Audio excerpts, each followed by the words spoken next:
The relationship between a singer and a conductor can make or break a production. And I don't just mean musically, I mean the whole atmosphere, the rehearsal room, the energy on stage, the memories you carry with you after the curtain falls. Developing a positive professional relationship with conductors is one of the smartest things you can do for your career and your sanity. First and foremost, never argue.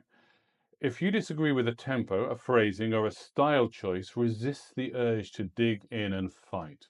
Remember, conductors are balancing the entire musical picture. You're one part of that picture, that tapestry. If you build trust, they'll usually meet you halfway, but that trust is earned by being a flexible, collaborative artist first.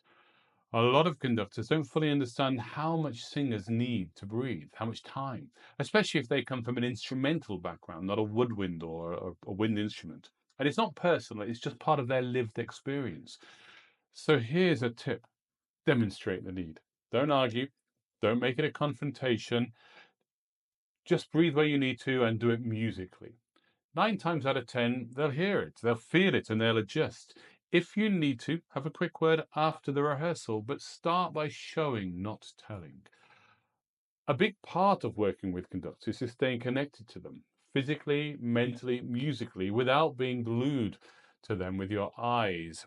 Using your peripheral vision, stay tuned into their energy, their gestures, their breath, but keep your dramatic presence alive on stage. This kind of connection takes practice, but it is essential.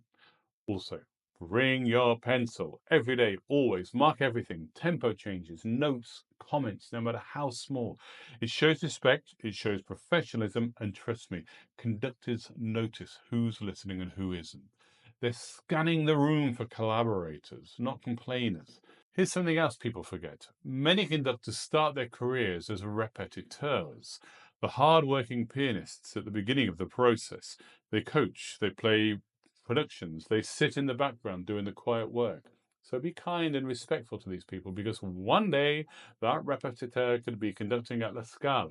It happened to me years after a project I barely remembered. I got hired by a major conductor I didn't even realize I'd worked with, who greeted me like an old friend. Fortunately, when I was working with him and he was the repetiteur, I'd been professional. I'd been nice and collegial to him, and he remembered. He noticed. More people notice more than you think.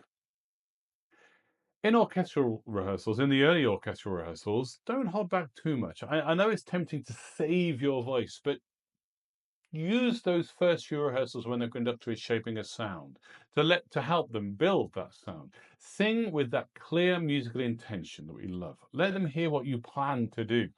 Learn to mark so that the conductor will know where you're going to breathe. Mark in the same way. You mark intelligently. You mark with clarity. You show the conductor the phrasing you're going to do when your full voice kicks in, your breath points, your dynamics. Even if your volume is light, your intention should be loud and clear. I'll talk about marking a lot in a future video.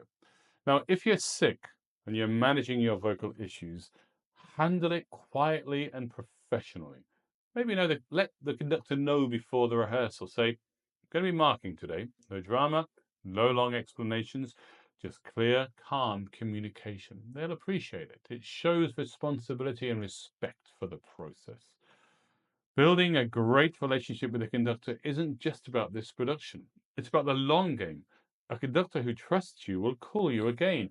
They'll recommend you. They'll even adapt their interpretation to suit your strengths as your relationship deepens.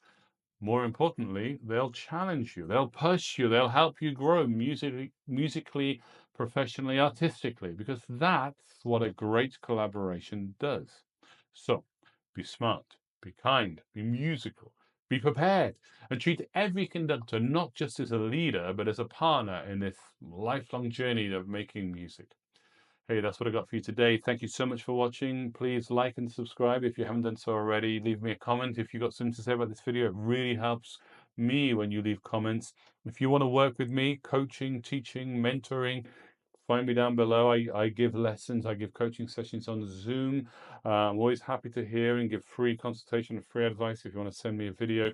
Thank you again for watching. I love making these videos. I love sharing the knowledge that I've been lucky enough to get. So I'll see you in the next one. Thank you very much.